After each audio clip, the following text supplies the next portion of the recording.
All right, so the first thing that I want to do is look on Canvas just to show you guys where to find what it is that we're going to be going over.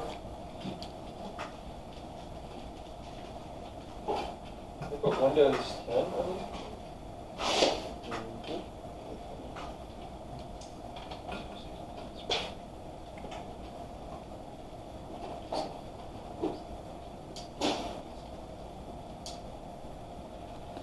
Make this a little bit bigger. So if you go under Files, you'll see that all of our topics are organized into folders. Some topics will have more stuff, files, than others. We're going to be working out of Intelligent Agents, which is our first topic. Yes, sir? Are all of them supposed to show up for us? Because I'm only getting topics 1 and 2. Yeah, I only have the first two visible. I'll turn them on as we get to them. Yeah, so you see we're doing searching next week. All right, so we're going to be working out of the topic outline for Intelligent Agents, which is what we have here. I'm going to download it so that I can view it a little bit easier.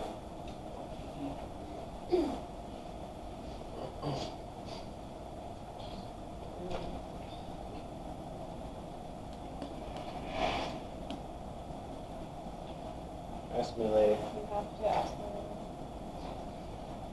Lovely. Every time too, by the way. Really?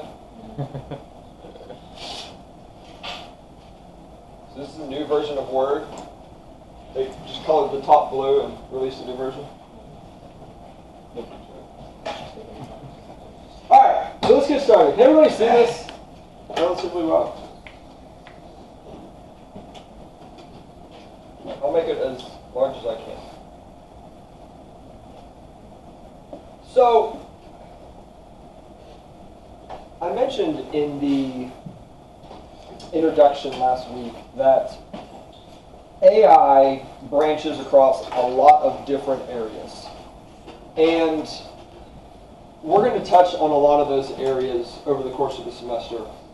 But in order to have intelligent, no pun intended, dialogue about what it is that AI affects, we have to cover some basic terms.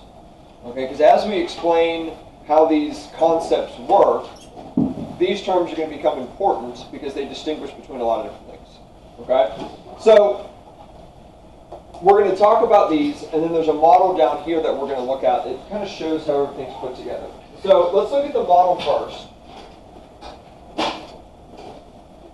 And here's what we've got. So, two broad objects. We have our agent here, and then we have the environment here. And what this shows is how the two interact. Okay, so if you're thinking about playing, think about Pac-Man. You have the 4 ghosts in Pac-Man. Those ghosts could be considered agents. And the game board would be the environment. All of the things that make up the game, from the little pellets you collect, all that sort of stuff. Okay? If we are a robot walking around Mars, trying to discover stuff, take pictures, whatever, the robot is the agent, and the planet itself, including not only the surface, but the atmosphere, the air, all that sort of stuff. That's all part of the environment. And what this model shows is how the two interact, because this is the very ground level of AI. Right? We could take any piece of artificial intelligence in the world and map it to this model. Right? Whether it's a Roomba going around the room vacuuming, or something playing a game, or a Tesla car driving itself, or driving. Any of those can fit into this model. Okay, so let's first define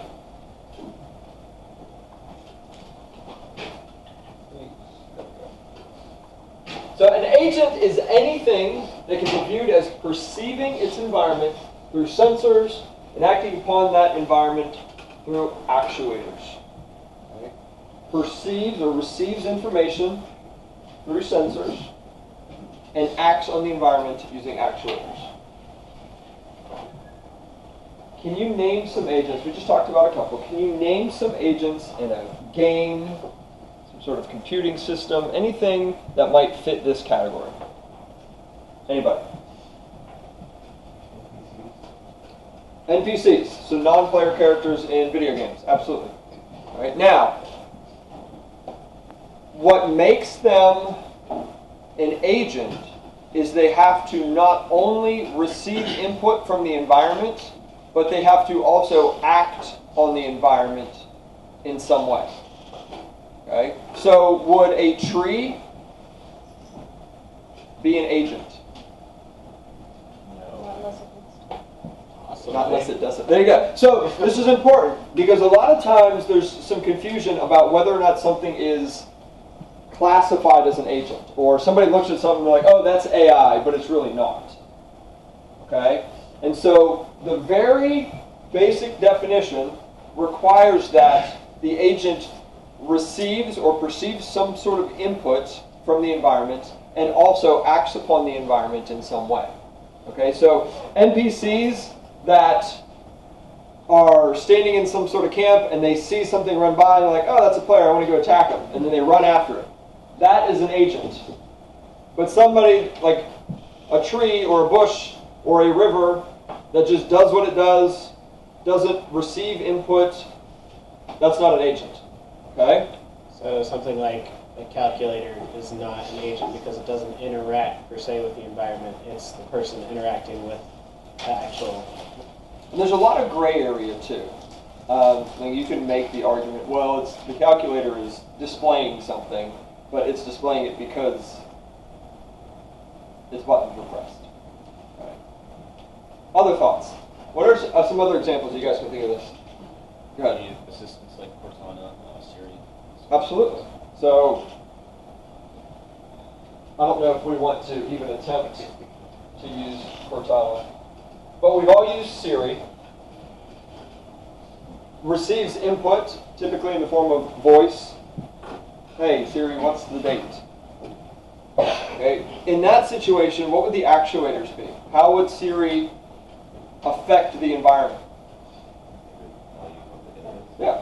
It just says, hey, the date is this. Or Siri, tell me a joke. Tells you a joke. Does it make sense? We good on agents? All right.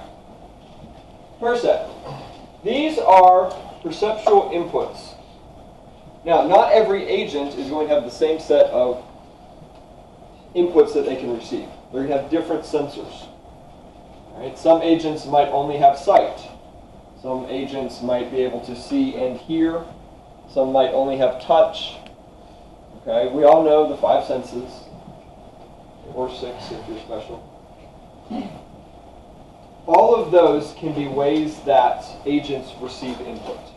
Okay, when we're talking about setting up systems, a lot of times these are things that we need to take into consideration. If we are building robots that fight to the death, what was the name of that show? BattleBots, that's right. So if we're going to build, and I think in BattleBots you control it with a remote, is that right? But if we wanted to build like intelligent ones that fought on their own, we would need to come up with sensors that they could figure out what's going on and then make an intelligent choice about what to do. So if we were going to set up a robot killing robot, what type of sensors, what type of percepts would we want to consider? Sight, obviously. Sight? Probably touch, because if it's getting attacked where it can't see. Okay, good.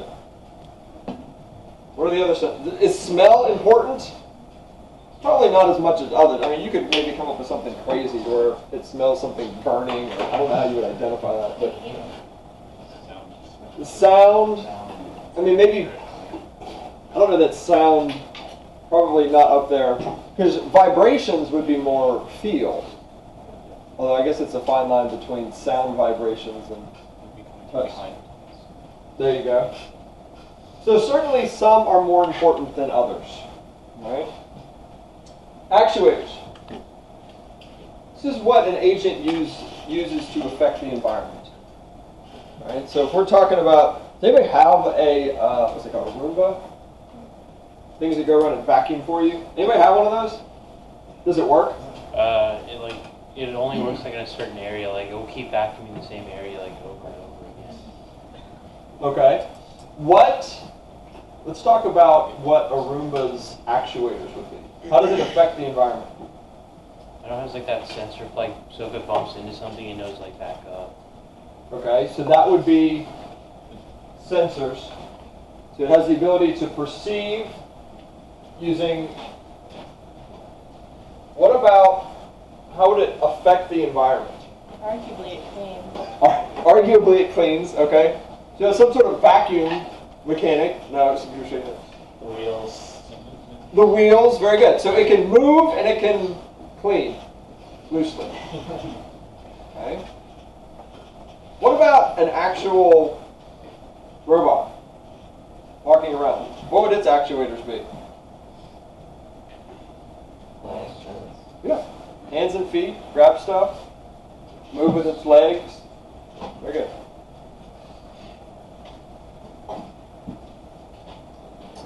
Now the final thing that we haven't really talked about is this center question mark. This is the agent function. This is where the decision making occurs.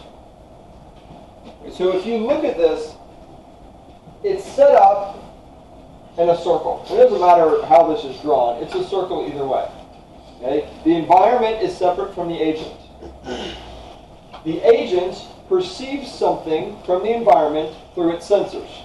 It sees something that says, hey, I'm 8 feet away from a wall, or hey, I hear a sound over there. It takes that piece of information that it received from the environment and it passes it to its agent program. Okay? It uses that to make a decision about what to do. Now, it might decide not to do anything. But once it makes a decision, this is how we kind of deviate from the calculator a minute ago. Once it makes a decision, then it decides to act on the environment using its actuator. So, take the vacuum for a second. It detects that there's dirt where it is. Does it even do that, or does it just vacuum automatically? I think it depends on the model. Okay. Well, let's use your NPC example. You got a question? Detects if there's a wall. Okay. So let's say our vacuum is going this way. It's detecting that there's a wall, but the wall is 10 feet away, so it does nothing. Or it continues to move forward, I should say. Once it gets to the point where it detects the wall is, I'm just making up another number, an inch away from it, it makes the choice to change its direction and rotate 90 degrees. I don't know if it like pre-builds a map of the area. I don't know. Like just go forward, hit a wall, back up, turn 10 degrees, go forward, hit a wall, back up. Just I'm repeat. actually pretty sure if you make a map. I mean, I don't know, but It's like a laser system. I think, I don't know, man. Maybe it like remembers like what your house looks like. I mean, It's fairly dependent on the model. The old ones are that way. Newer ones, they do track. They have a memory. okay. The newer ones have the LiDAR naturally not the old one. Oh yeah? And you would think that that's not terribly difficult. When we talk about searching next class, and when we even get into A-Star, the class after that, you're going to see that it's not terribly difficult to program something like that. Okay? Once you have the room set up, it would be very easy to get from one place to another. It's the decomposing of the environment that's the tricky part. But we'll get to that. All right, so any questions on this model? This is really important. Okay, and this will be on your test. I'm just going to tell you now. This is the foundation for how agents interact.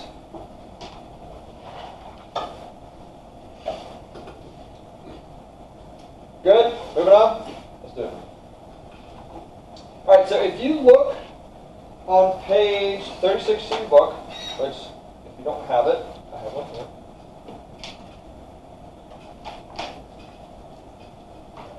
It's on campus. Wait for it. Document statement could not be clearer.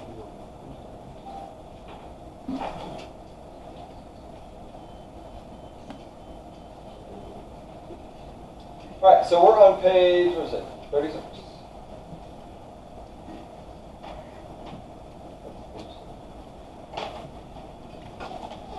Forty-two. 36?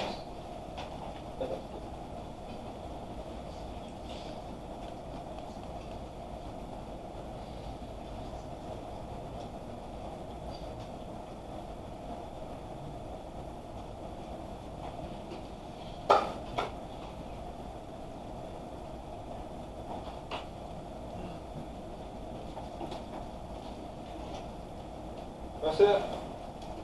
Close enough? Alright, so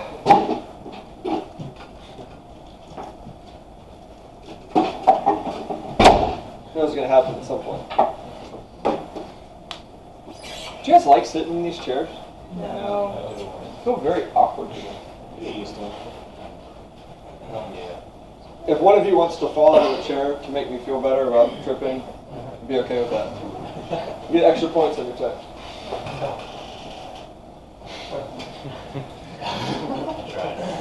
Don't complain at the end of the semester when you want extra credit. I offer. All right, so look here at a couple other terms that we're going to define. So environmental state is, and this is really important, we're going to talk a lot about states this semester. An environmental state is a snapshot of the environment and everything that's in it. So we talked a minute ago about the Mars rover, or the robot on Mars that moves around. If we took a snapshot of the environment, I said, what is the state of that environment? That would include the current position of the robot, along with every position, rotation, state of its arms, or whatever it can do. It would be the temperature, it would be the time of day. I mean, you can include tons and tons of stuff in a snapshot, okay? That is what an environmental state is. Okay, so if we look here at this example, okay, it's a very simple environment. There are two different tiles in this environment. And the two different tiles can either be clean or dirty. This, I'm guessing, represents dirt. And this is a vacuum. So what would an example of a state be in the vacuum cleaner world? What type of information would be included in a state? Okay, so specifically, when we're talking about state, are we talking about just one of these? No. A state is a snapshot of the entire environment, including the characteristics of each specific location. So, if I said, what is the state of this environment? You would say, the robot is in location A, or tile A, whatever we want to call it. Tile A is dirty, tile B is dirty. That makes sense. We don't need to say anything else because we're not giving any other pieces of information. But that's what we need to keep track of. Is everybody good with that? So a state is a snapshot of the entire environment. It's the current configuration of everything that we can see and perceive. Okay. Percept sequence is the entire history of what the agent has perceived. And what that means is it is basically a listing of all of the previous states. Right?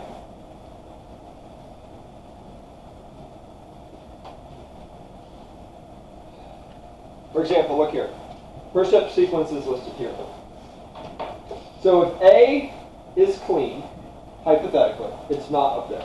But if A is clean, he moves right. If A is dirty, now why they choose to use the word suck instead of clean?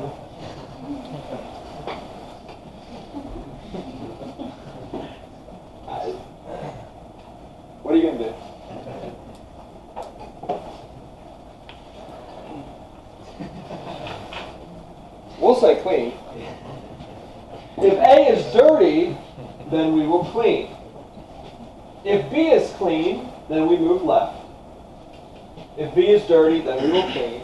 If A is clean, and A is clean, we move right. Right? This doesn't show, we obviously can't list all of this, okay, because this would be a massive amount of states. Okay, yes? Why would there need to be two A's? Wouldn't you know after the first? Because this is showing all of the possible actions. If the agent is in A and then it moves left, it's still in A. So it just, and that's why I said we're not going to list all these because it would be just for every state, for every action, plus stuff. Okay? All right, let's move on. Everybody know this stuff. Anybody have any questions so far? The beginning part of this course is a lot of theory stuff like this. We've got, and I know it's not incredibly exciting, we have to cover these terms so that we can get into stuff that is cooler, if that makes sense. Like without a foundation and without these terms, I can't begin to get into more complex stuff. Because this is the basis for explaining that.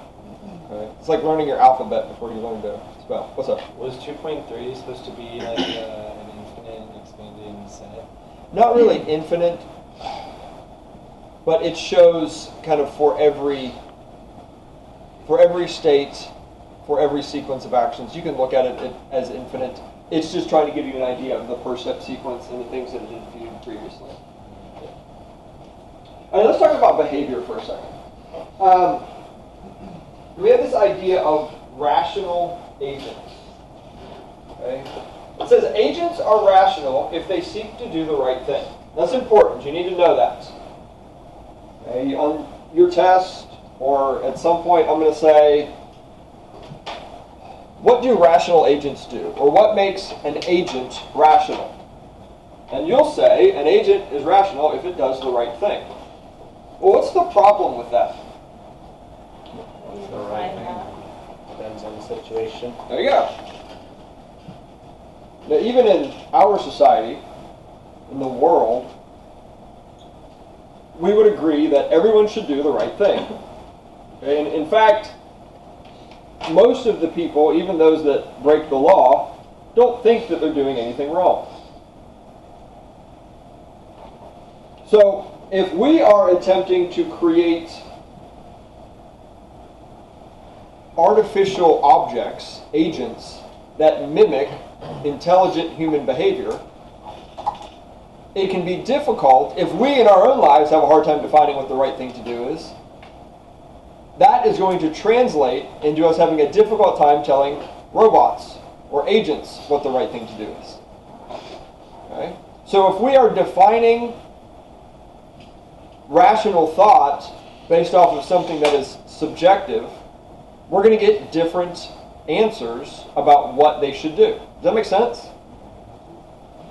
So, what does it mean to do the right thing? It's a loaded question. What does it mean to do the right thing? Do what your intended purpose is. Okay. To do what your intended purpose is. Or what the programmer's intended. Okay. Now that would be even more of a loaded question if I translated that into human. So if I took that definition, which I think we would all agree that's a good definition. If I took that and translated it to human life, and I said, would you all agree that the right thing to do is what our purpose is? What is the meaning of that?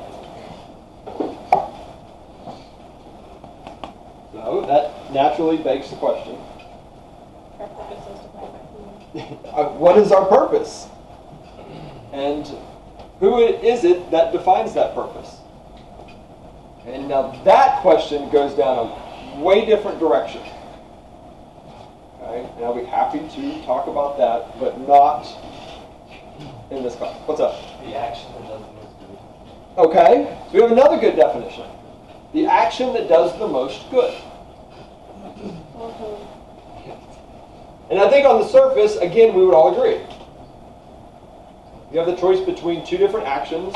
This one has this good and this one has this good. Well, what's the more good? What's the more good? What's the more good? But again, how are you defining what's good?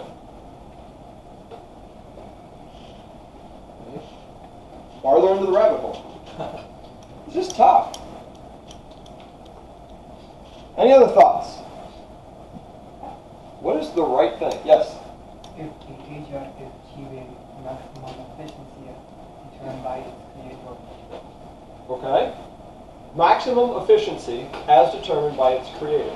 So this is the second time in attempting to define what the right thing to do is, we have brought in some sort of creator, programmer, someone that has authored what it is that they're supposed to be doing. And I think you guys are on the right track. Okay, I would agree with you that because this stuff is so subjective, we have to have some sort of basis for what is right. Someone has to say, this is the right thing. And the only way we can say that the agent is doing what is rational is if what they are doing matches up with what we have said they should be doing. Now, whether or not what we have said that they should be doing is the right thing is topic for another course. Most likely in a different department. Okay?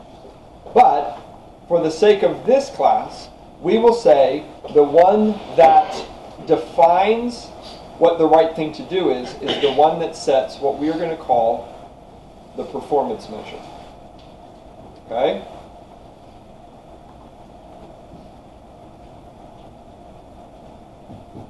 So, definition. Performance measures how a series of environmental states are evaluated. Okay? An agent selects an actions or series of actions, and each action will cause the environment state to change.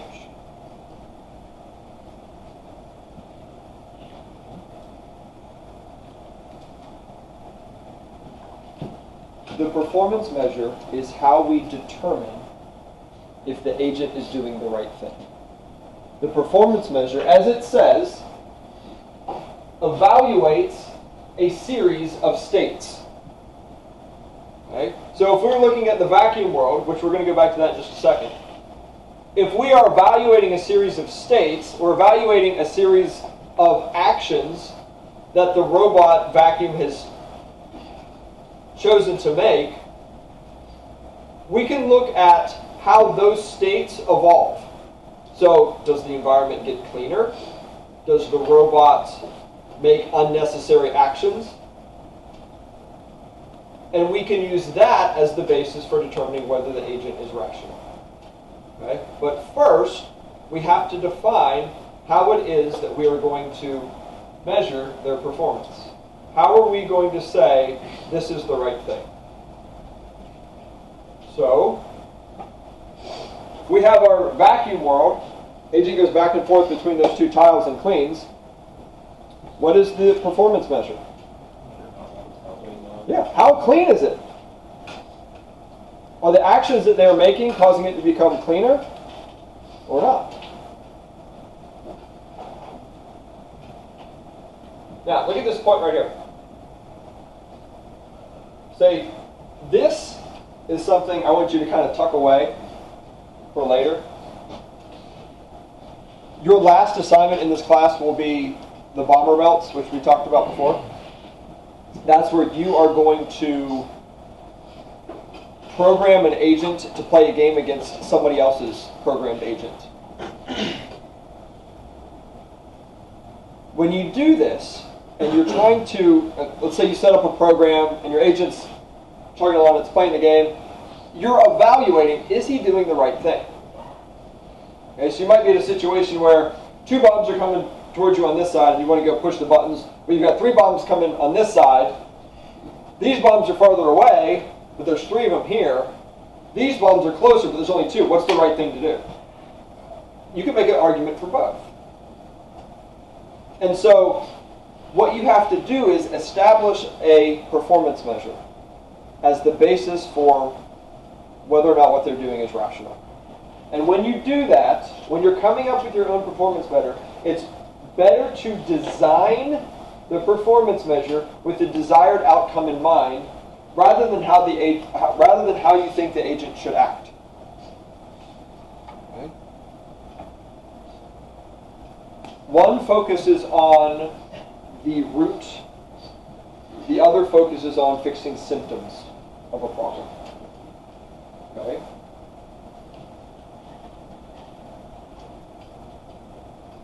Does that make sense? Viewing it not as blowing up the other side, but viewing it as blowing up the other side, and not as not losing.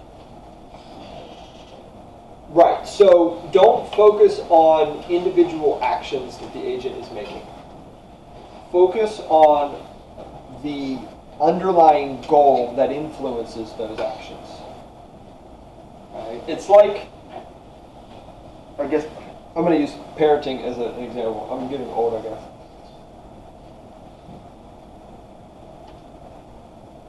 If my daughter if I ask her to do something, go pick up that toy, put it away, please, and she argues with me, two choices, okay? You can attempt to fix the behavior, which would be what this is. You shouldn't argue with me. But that's not the problem. And that's not what you should focus on when you're doing the performance measure. The problem is a character flaw. Disobedience. She's not arguing because she wants to argue about it. She doesn't need an explanation about why the toy should be picked up. She just doesn't want to do it. Okay? So what should be addressed is the disobedience, not the act of arguing. And this is the same thing. When you are doing this, you have to focus on the underlying goal. Don't pick out a specific action the agent took and say, oh, he shouldn't have done that. Well, he did that because that's what he thought was the best thing. So if that's what he's doing, then the goal that you gave him is wrong. Make sense? I'm not trying to get too deep, but this is why this stuff is kind of crazy.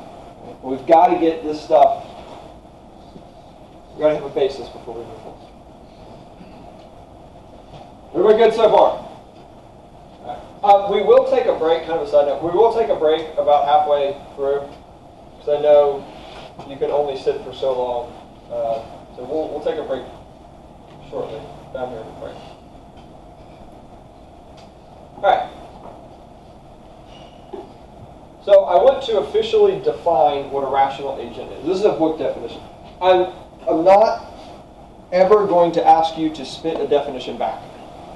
Okay, so on your test, if I say, what's a rational agent, I'm not looking for this. If I say on your test, tell me what a performance measure is, I'm not looking for that definition. I want you to explain it to me in your own words. Now, you might use some of the same words, that's fine. I'm interested in your ability to describe what these things are, because that shows me that you have an understanding of it. Okay? So, rational agent is for each possible percept sequence, so history of everything they view. A rational agent should select an action that is expected to maximize its performance measure, given the evidence provided by the percept sequence and whatever built-in knowledge the agent has. For example, if we go back and look at our vacuum world here,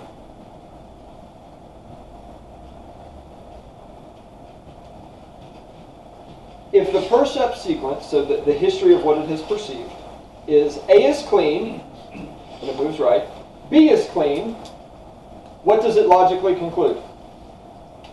It's clean. Yeah, so what should it do? Turn off. Okay. But here's the thing. What if we value cleanliness over the use of electricity, assuming it has a rechargeable battery that you plug in? What should it do then? Go back to A. See how the performance measure influences what it does.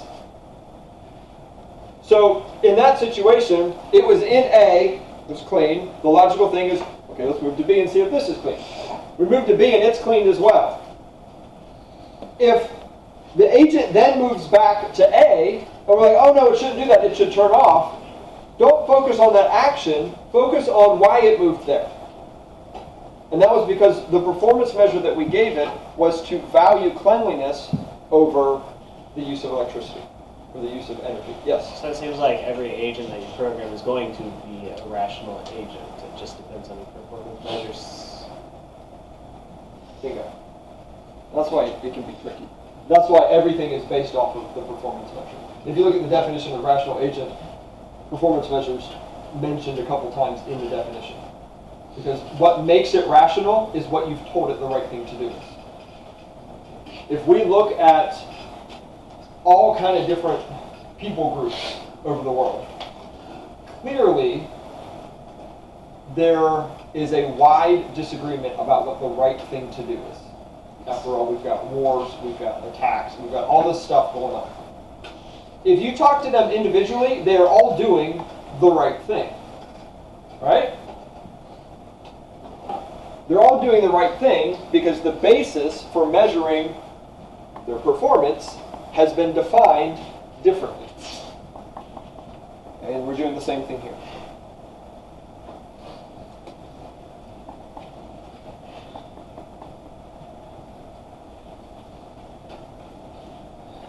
All right, let's look at this. So, actually, before we move on to this, let me recap this real quick. Here's what I want you to take away from this. Rational agents seek to do the right thing. The right thing is defined by the performance measure. So everything that we just talked about, the last 15, 20 minutes, can be summed up in those two sentences. Rational agents seek to do the right thing. And the right thing is defined by the performance measure. Right? Any questions on that?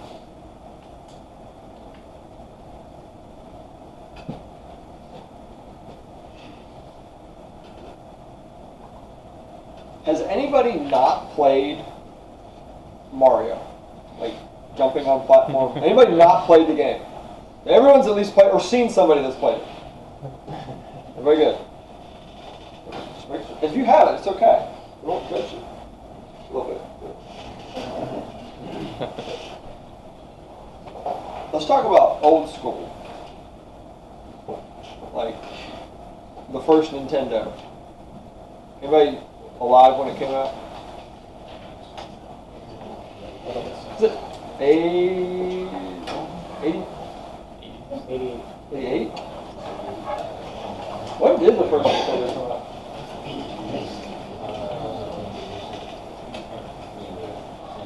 Yeah.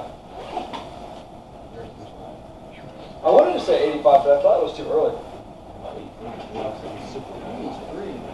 That's the Japanese That's the version. Japanese version. When was the NES released? 85. Yeah, 85. 85. Wow. Bonus points for luck. Okay. Alright, so we're going to go. This is not. What is that? That's a DS. That's the Nintendo. The NES, don't you know? Oh, that's a bit Anyway. Talk about Mario, like 8-bit. So let's say, hypothetically, we've been given the job of rewriting the AI script for the enemies in Mario. You guys remember how that very first level works? Yeah. You start out, you jump out, you hit the coins, and I guess it's this one. Little Goomba comes down. Now, in the original, there were just a handful of different enemies. You had the beginning part of the game, you had the turtles, and you had the Goombas. Did they behave the same way? Until you stepped on them. In terms of their movement. Red Bull will actually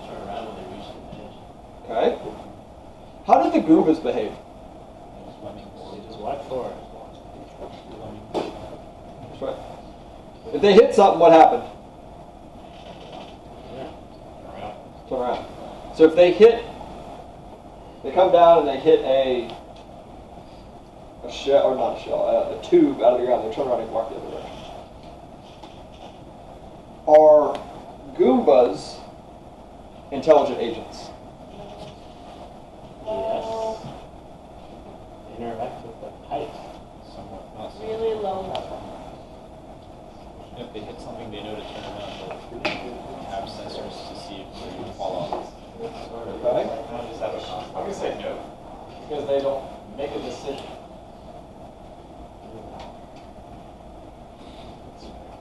I agree. Go back and look at that chart at the beginning. Now, they can perceive stuff. They can detect when they collide with things. They can act on the environment because they can move. But that center part is missing. They don't ever make a decision about their actions. They do the same thing always. They don't take the information that they receive and make a decision about it. Might beg the question, but they turn around when they hit an object. They don't have a choice. That is a function of the environment. Okay?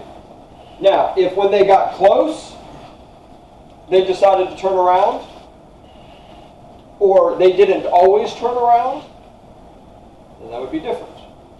Okay? So let's focus on one of those. Let's focus on the Goomba, and let's see about rewriting how they work. So what is it that they can perceive? So we talk about the things, scroll back up to the top. What is it that they can sense? Collision. Collision, okay. What else?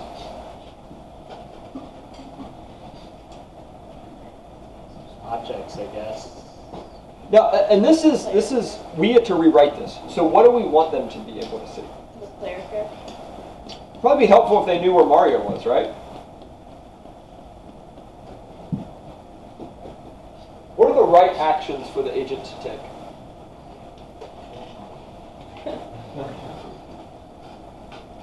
Now, let me preface this a little bit.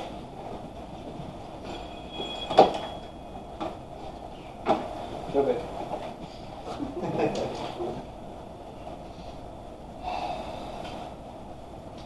When you are designing AI for games, there are different rules because you have other things to take into consideration. Boredom, frustration, skill level, difficulty. For this class, for the most part, for right now, we're going to take those and set them aside. When we talk about building intelligent, rational agents, we want them to be as smart, as effective as possible. In games, that's not always a good thing. Okay? We could make checkers, tic-tac-toe, Connect 4. We could make agents to play those games that would destroy any human. Okay? Wouldn't be fun. So when we're talking about programming for games, there are different rules. Okay? Let's set those rules aside for now and try to make the most obnoxious Goomba possible. Pursue and kill. Pursue and kill Mario. There you go. So, what are the right actions for them to take? Now, we're not going to give the Goomba new actions. He just moves left or right. It's not like he's going to start throwing fireballs at Mario. We're not going to change that. But given what he likely has access to, location of Mario, how can we adjust his behavior to make him a little bit more intelligent? Increase the walking speed, I guess? Okay, so we can increase the walking speed. Good? How do we know where Mario's going to land, so he knows how to move? Okay. So we could add some prediction into that. Yes? If Mario's behind him, he turns around. Okay. Very good. Right now, all the Goomba does is it just walks in a straight direction. The only way he's going to hit Mario is if Mario is basically just standing there. So the first thing that we will do is we'll move towards him. Maybe we'll take it one step further and we will try to predict where he's going to be. So instead of moving to where he is, we'll move to where we think he's going to be. We could vary our walking speed to make it more difficult for Mario to predict where we're going to be. So here's the trap. And you're going to do the same thing when you're making your Bomber Belts character. Do you focus on actions or do you focus on goals? The difficult thing is if you focus on actions and there are a lot of different actions, you're going to have a hard time balancing and juggling. Because one action might prevent another action from occurring. It is better instead to focus on the goal and let the actions naturally flow from your goal. So what is the goal? Collision with Mario? Not from above?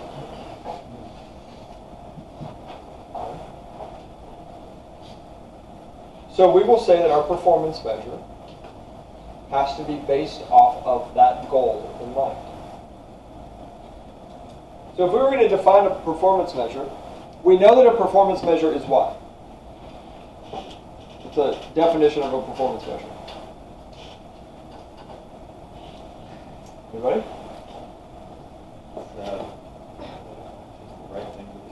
It's the right thing to do. Evaluation of a series of states. It's evaluation of a series of states. So basically what we do is we look at what our Goomba just did over the past however many states. Maybe we'll look at its past 10 actions. So given this state, what did he do? Given this state, what did he do? Given this state, what did he do? So moving closer to Mario is a good thing, right? Unless he's above you. Unless he's above us. In which case you'd want to move away from him. So now this is starting to take hold. And you can set up a performance measure as a series of point values. So maybe you get 10 points for moving closer to Mario. Or maybe you get a point value based off of how close you are to Mario. So as long as you're moving towards him, the point value goes up. Unless he's directly above you. And then you lose 100 points if you are within his width of view. See how this starts to work? This is how you define what the right thing to do is. If you have it set up to where, and most of the time you start with arbitrary numbers. So let's say we will give up to 100 points for being close to Mario. The closer to Mario we are, the closer we get to earning that full 100 points. Okay? So if Tina's Mario and I'm here, and I'm a Goomba and I'm over here, easy. If I'm this far away, maybe I get 0 points. If I'm here, maybe I get 10. If I'm here, maybe I get 50. The closer I am to her, the closer I get to the 100 points. Okay? But I lose 50 if she's right above me, if Mario's right above me. When I look at this and I look at how it's acting, I see that the Goomba still moves directly under Mario, even though we're taking away the 50 points. And I say, oh, I don't want them to do that. You need to look at the performance measure. The amount of points that we're taking away for being underneath might not be enough. Maybe we're awarding too many points for being too close. Okay, so you adjust your performance measure. You guys see how that works? All right.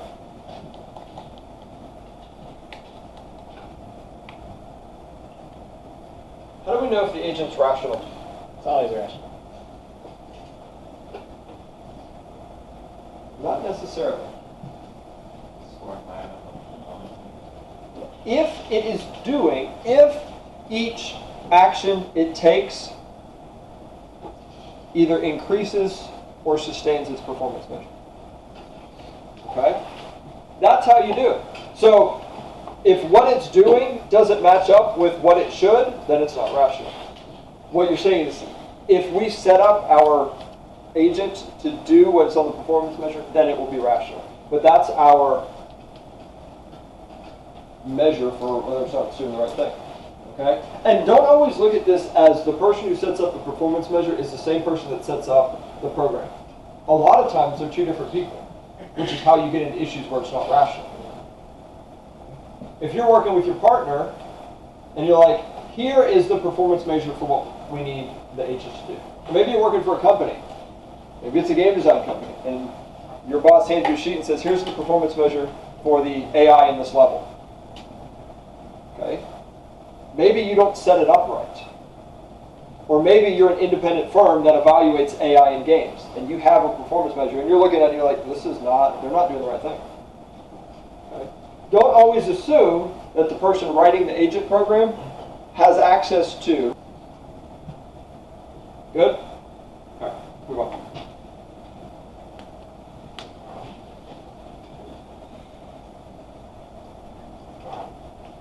All right, this last step before we're going to take a break. So if we go back to,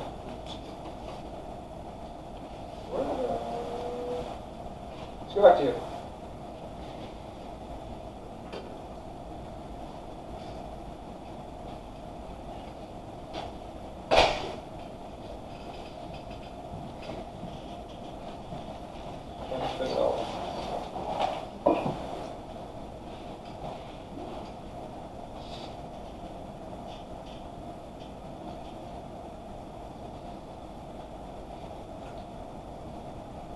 Can you guys see this? I guess you could look up to the side or behind you, or anywhere.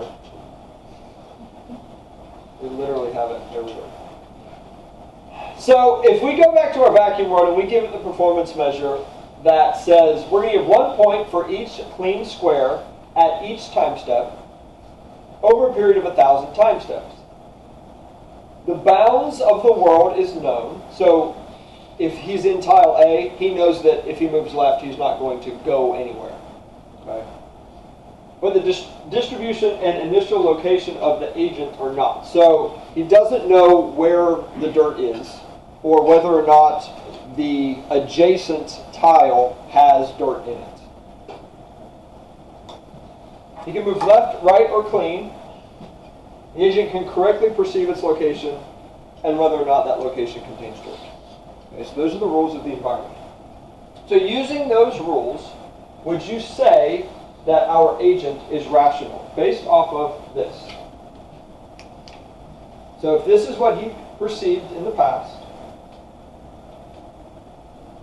does he do the right thing based off of the performance measure? So here we see a separation of the two. This is an external performance measure here. 1 point for each clean square.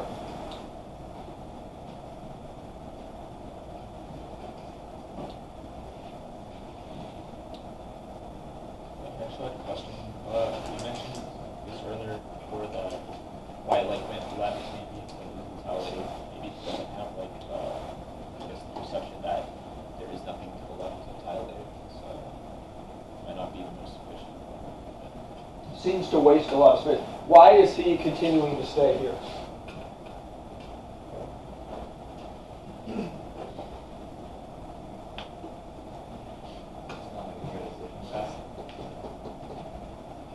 What will the agent do once they're all clean?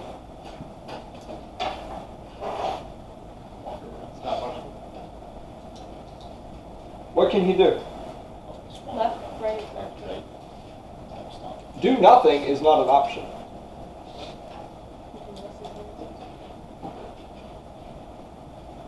Go back to the picture.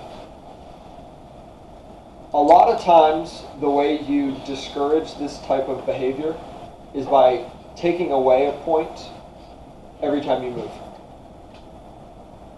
You oftentimes need to increase the reward for doing what you're supposed to do, like cleaning, so that seeking out unknown locations is still more beneficial than staying idle. But if you know that all of the places are clean, moving at that point becomes unnecessary. Alright. So let's take a break here. And we will pick back up with some other stuff. I'll shut this off.